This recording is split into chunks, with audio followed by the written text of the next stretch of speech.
오늘도 찰리형 시청 감사드려요. 구독, 좋아요 부탁드려요. 안녕하세요, 첼리브라입니다.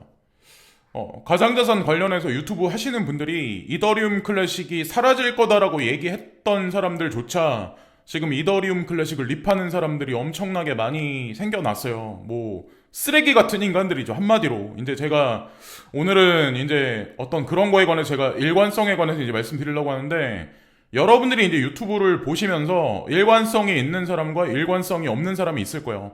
한 달 전에, 두 달 전에 이더리움 클래식은, 비트코인 캐시는, 특정 코인은 사라진다라고 얘기했다가 급작스럽게 요 근래 말을 바꿔서 하는 인간들이 되게 많을 거예요. 인간 쓰레기죠, 한마디로 사회에서. 그래서 제가 이제 뭐 좀 이따 이제 언급을 드릴 건데, 자, 이제 자세한 사항에 관해서는 일단 오전 영상에서는 제가 그 금리의 방향성이나 금리 발표 뭐 하여튼 정치 경제 이런 얘기 말씀드렸는데, 이번 영상에서는 코인의 채굴에 관해서 이제 말씀드릴, 특히나 이제 그레이스케일 자산운용사에 있는 포트폴리오에 있는 채굴 코인하고 이제 관련해서 이게 핵심만 이제 말씀을 드릴 거고, 특히나 이제 이더리움 클래식에 관해서 어저께 제가 말씀드리려고 했던 거 있는데 못 말씀드린 게 있어요. 그래서 어저께 아마 이 뉴스를 다들 보셨을 거예요. 엔트풀 1천만 달러 투자로 이더리움 클래식 생태계 지원, 이런 뉴스가 아마 어저께 나왔을 텐데, 아마 어떤 사람들은 이 뉴스를 보고 깜짝 놀랐을 거예요. 그래서 지금 30%가 급등해버렸고, 지난 일주일 동안 엄청나게 상승했기 때문에 급등했으니까 제가 이 집은 이번 영상에서 이더리움 클래식을 강조한다라고 해서 살 필요는 절대로 없다. 저 이제 몇 년 동안 계속 이더리움 클래식의 어떤 먼 미래, 어떤 비전에 관해서 언급을 했고, 2025년까지 어떻게 될 것 같다 이런 거를 이제 언급 드렸기 때문에 그냥 연속성 차원에서 제가 영상 제작했다라고 보시면 돼요. 급등했으니까 절대로 사시면 안 된다. 급락할 가능성이 있으니까. 자, 중요한 거는 비트메인과 제휴한 마이닝 풀인 엔트풀. 근데 그 엔트풀이 왜 이더리움 클래식에 지금 시점에서 급작스럽게 베팅을 했을까? 이게 그냥 단지 그냥 일회성으로 급작스럽게 베팅을 했을까? 이거를 우리가 구분을 줘야 되고, 엔트풀은 비트메인과 어떠한 관계인가? 제가 그거를 이제 말씀드리려고 해요, 사실은. 그래서 이거는 비트메인은 사실 소프트뱅크하고도 이제 직접적으로 관련이 있고, 비트메인은 디지털 커런시 그룹과 또 파트너십 관계에 있는 거를 여러분들이 아시면 돼요.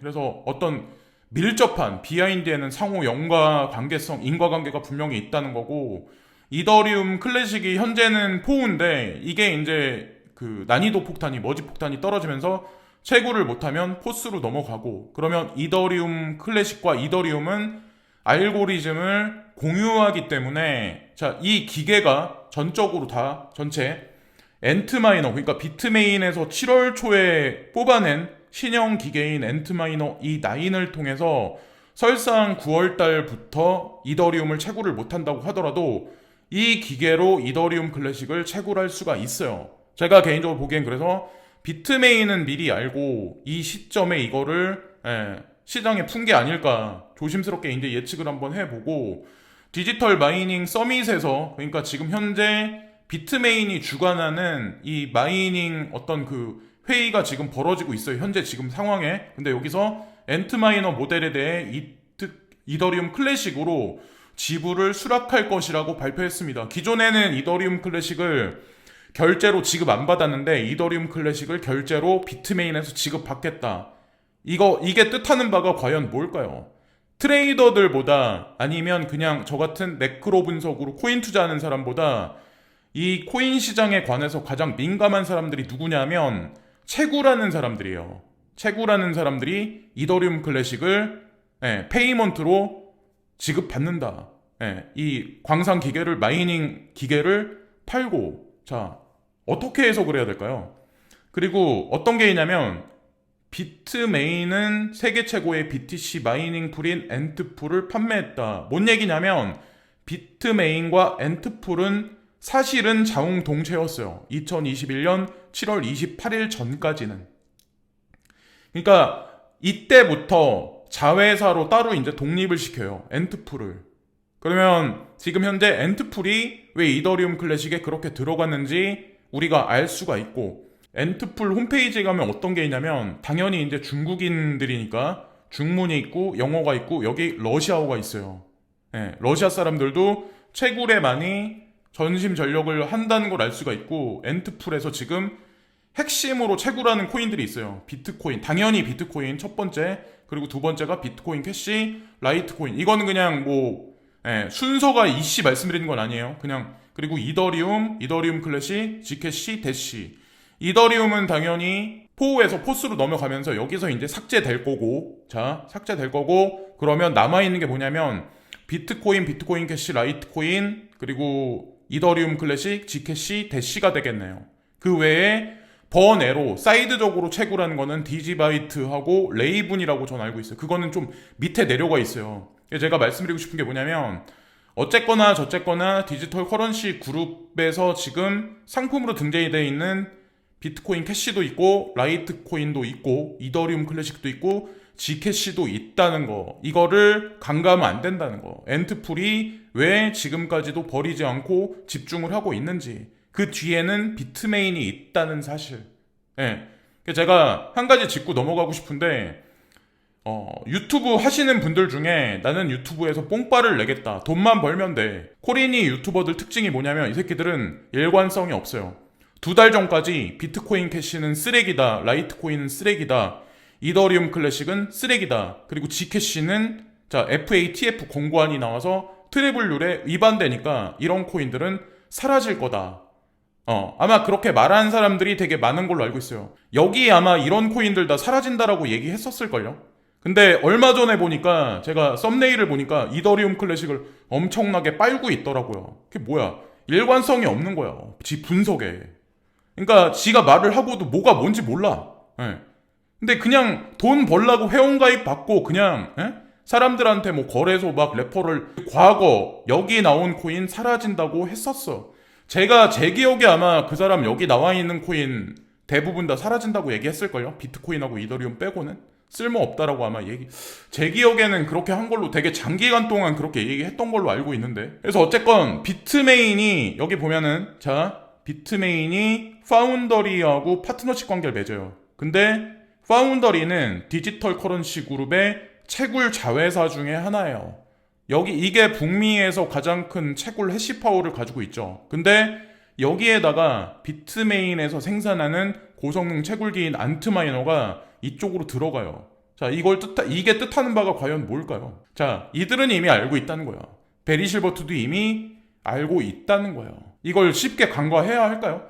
그리고 또한 비트메인의 IPO는 아직 정격 실시되지 않았어요. 이게 2018년인가 아마 됐는데, 우리나라도 이제 빗썸에 관해서, 빗썸하고 소뱅하고 이제 관계에 관해서 모호함으로 지금까지 이제 남아있고 명확성이 없는 현재의 상황인데, 텐센트하고 소프트뱅크가 이때까지만 해도 뭐 IPO 라운드를 진행한다라고 했다가 거부했다라고 이제 일단락 지면서 아무 일이 전개되지 않았었어요.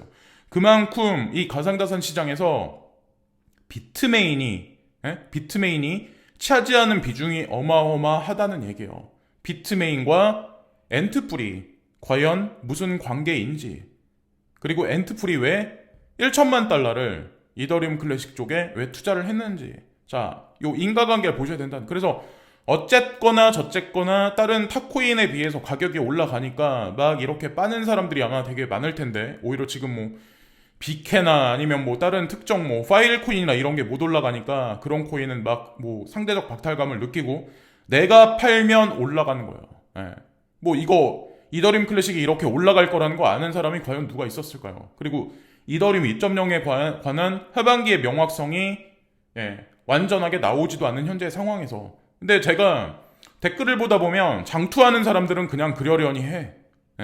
뭐 팔고 나간 사람이 되게 많겠지만, 근데 여기 보면은 이클이 이렇게 펌핑주의인데 이더와 이클 해시는 큰 변화가 없는데 이걸 어떻게 생각해야 되나 하하라고 이분이 적어주셨는데, 논리적으로 봐서 제가 이제 사지 말라고 말씀드린 이유가 그냥 논리적으로 본인이 판단해서 만약에 아니다라고 판단하면 관심 가질 필요도 없고 투자할 필요도 없는 거예요. 말 그대로 이분이 딱 보시기에 해시에 큰 변화가 없다, 이더리움과 이더리움 클래식에 현재 눈앞에 봤었을 때, 그러면 이분은 어떻게 할까요? 향후에 이더 해시가 이더리움 클래식 쪽으로 몰려오면 그걸 보고 사겠죠. 그때 가격이 얼마인지 저는 몰라요. 저는 어차피 장투하는 예전부터 계속 사왔기 때문에 제가 이렇게 댓글 달았어요. 본인이 느끼는 대로 끝. 이게 정답이지 더 이상 뭐가 있어요. 본인이 판단하는 대로. 급등했기 때문에 리스크가 있는데 뭐하러 쳐다봐요. 그리고 베리 실버트가 저는 이더리움 병합에 대해 진심으로 흥분한다. 누가 짐작이나 했을까요? 어떻게 될지 알 수 있는 사람은 아무도 없어요. 9월달에. 단 중요한 건 8월에 이제 서밋이 2개가 일본에서 한 번, 한국에서 한 번, 이제 2번 개최가 되는데 비탈릭 부텔린이 명확성에 관해서 아마 얘기를 할 거예요. 이더리움 2.0에 관해서. 그 나오면 뭐 지금 같은 장세가 될지 아니면 좀 더 구체화돼서 코인장이 더 많이 펌핑을 할지. 뭐 2개 중에 이제 뭐 작용을 하겠죠. 비탈릭 부텔린이 2020년 1월 29일에 이더리움 2.0의 이더리움 클래식 기술적으로 통합이 가능하다. 제가 이더리움은 이더리움이고 이더리움 클래식은 이더리움 클래식이다. 이게 별개라고 사람들은 알고 있지만 별개가 아니다. 이게 연과관계가 있다. 인과관계가 있다라고 제가 말씀드렸죠. 그거에 관해서 비탈릭 부텔린이 예전에 이제 언급했던 내용이에요. 사실상 그래서 이대로 저는 이제 진행될 거라고 생각하는데 이걸 읽으면 너무 얘기가 길어지고 과거로 이제 쓱 돌아가면 이제 어떤 게 있었냐면 3월 25일 날 다시 이제 리마인에서 말씀드리면 바이낸스 풀이 있어요. 바이낸스 풀에서 사람들을 모집을 하는데 이더리움 클래식을 바이낸스 풀에서 오픈해요. 이때 뭐 2.0 진행된다 안 된다 막 이런 얘기 막 한참 있다가 수구로 들었을 때요. 이때가. 근데 어쨌거나 저쨌거나 중요한 건 바이낸스 풀에 비트코인, 이더리움, 비트코인 캐시, 라이트코인, 이더리움 클래식. 이건 다 들어가 있다는 거. 근데 중요한 건 2.0으로 되면서 이더리움은 바이낸스 풀에서 사라질 거라는 거. 뭐 하여튼 그렇다는 거죠. 여기까지 말씀드리고 그리고 2.0으로 가면서 뭐 이더리움 클래식은 막 이렇게 미디어에서 막 부각시켜주고 펌핑이 일어나고 막 사람들이 관심을 많이 갖는데 파일코인은 못 일어나고 있어요. 근데 2.0에서 제가 보기에는 포스로 전향되면서 아마 파일코인과 지캐시 이 친구들이 도와주지 않으면 원활하게 안 굴러갈 가능성이 높지 않을까. 그것에 관해서도 비탈릭이 향후에 어필을 하지 않을까. 개인적으로 이제 저는 그렇게 생각을 합니다. 저는 뭐 물론 여기 나와 있는 코인들 다 투자를 하고 있기 때문에 10손가락 깨물어서 안 아픈 손가락은 없어요. 전부 다 괜찮은 코인이라고 생각을 합니다. 자, 어쨌든 쓱 지나가는 김에 이제 언급을 드렸습니다. 자, 오늘 뭐 이런저런 내용을 말씀드렸는데 중요하다라고 생각하시는 분들도 있을 거고 뭐 과거 내용인데라고 그냥 간과하시는 분들도 있겠지만 사람들이 이제 간과하는 게 뭐냐면 과거와 현재에 관한 명확성과 일관성의 연결고리를 연결할 줄 알아야 미래에 관해서도 어느 정도 추론을 할 수가 있어요. 그래야 거기서 투자의 방향성이 나오거든, 사실은. 자, 여기까지 말씀드리면서 이번 방송을 마치겠습니다. 감사합니다. 오늘도 탈리형 시청 감사드려요. 구독, 좋아요 부탁드려요.